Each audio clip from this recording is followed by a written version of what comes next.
Okay, we have to talk about what happened last night. That was incredible. Welcome to the first game of the 2025 Four Nations Face-Off, Team Canada against Team Sweden. Coming into this tournament, plenty of people were already writing it off as a cash grab for the NHL. Only 4 nations? That's ridiculous. And while money was certainly a motivator for the league, just like it would be for any business, this is the first best-on-best tournament in nearly a decade.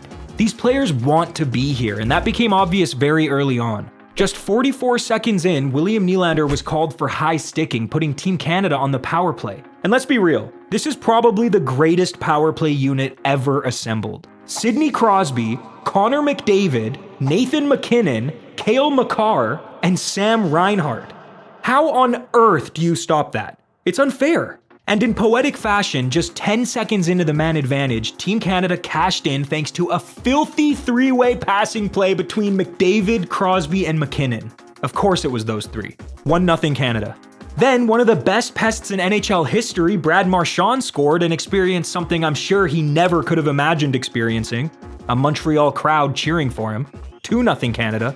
Sweden was completely overpowered in the first period. It really started to look like this was going to be one of those 8-0 international games. But then, in the second period, Swedish goalie Filip Gustavsson started standing on his head to help tilt the ice in the other direction.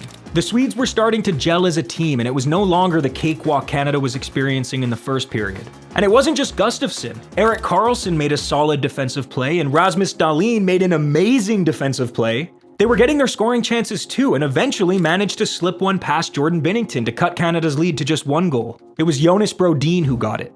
Wild. 2-1 Canada. Despite being up by 1 goal, it really started to look like Canada had let this game slip out of their hands, or at least were in the process of doing so. But that's when Captain Canada himself, Sidney "Sid the Kid" Crosby, took matters into his own hands, bowled his way up the ice and into the offensive zone, found Mark Stone in the slot, and sent a beautiful pass right to the tape of his stick, and Stone scored. 3-1 Canada.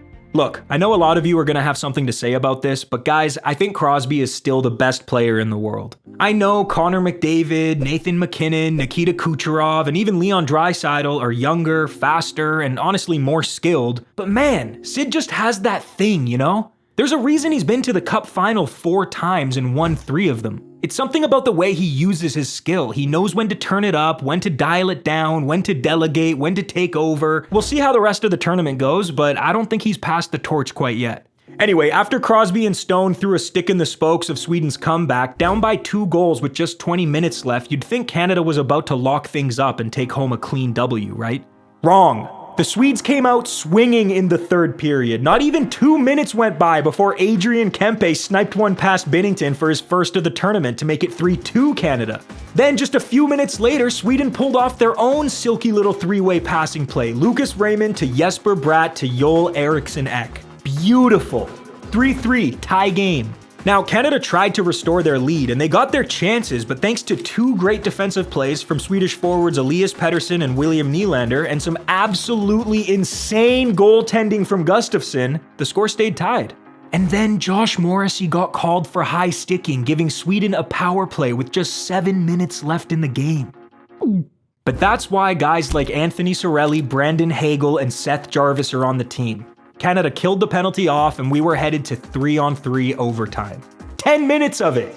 Now, before I get into what happened, let me just say, if you're a regular of this channel, you know that I'm not a fan of 3-on-3 overtime. I prefer it over a shootout and definitely over a tie, but I don't love it. However, excluding playoffs, this was the best overtime I've ever seen. It was constant end-to-end action. It felt like I was watching a tennis match. The goalies were outstanding. Binnington and Gustafsson were unbelievable. Look at the saves they were making. MacKinnon alone had like 40 chances to end it, but Gustafsson wouldn't let him. But the game did end, and it was Team Canada that won it. But if I were to ask you to guess which player set the winning goal up, who would you say? Well, if you said anybody other than Sidney Crosby, I'm gonna need you to exit this video and turn yourself into the police, because it was obviously Sidney Crosby. It wasn't very flashy or anything. In fact, despite getting the primary assist, Crosby was on the bench when Mitch Marner scored it, but still, it was Crosby. Also, shout out to Mitch Marner. Hopefully all those Toronto fans that bully him for not being a big game performer can shut up for a bit now. Anyway, Team Canada beat Team Sweden in Game 1 of the Four Nations Face-Off 4-3 in overtime, and with 3 assists on the night, the player of the game was Sid the Kid. obviously. Here's what the standings look like so far.